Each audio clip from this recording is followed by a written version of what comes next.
If you were to track me and my siblings and how we talked about this, it was all about my mom in the beginning. And we rarely talked about my dad other than being frustrated with things that we wished he was doing that he wasn't, or that he was putting up resistance to. And now all we talk about is trying to figure out how to care for him. It's like we figured it out with my mom, and we're constantly trying to figure out how to get him to figure out how to take care of himself. I had 2 other projects that were what I was doing in my professional life that were not this project.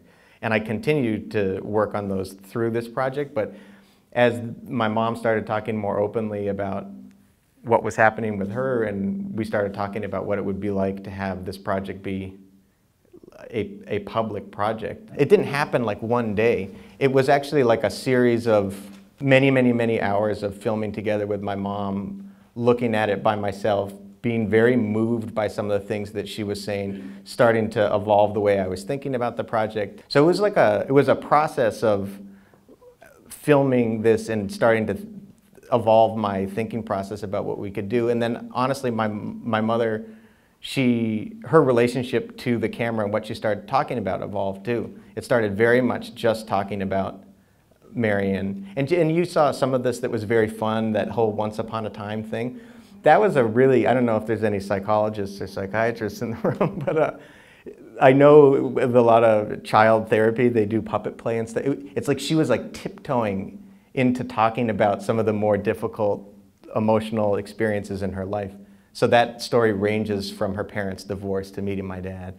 And it would always start once upon a time. And so we got kind of out of this realm of talking directly about Marian and kind of like tiptoeing towards talking about her. And that led to this process starting spring 2010. It's about a year into filming, where she was talking very openly and directly about what this felt like for her.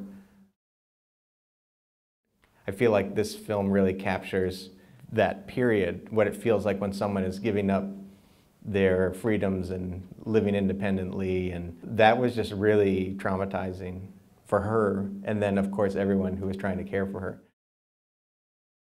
I think what an incredible tool for all of us getting connected at not just this part, but right here, because this is where it matters. And to really thank Banker and his family for allowing us to touch part of our lives to these sorts of questions. When we go into the lives of these people, the individual who has the Alzheimer's is not our only patient or client or resident.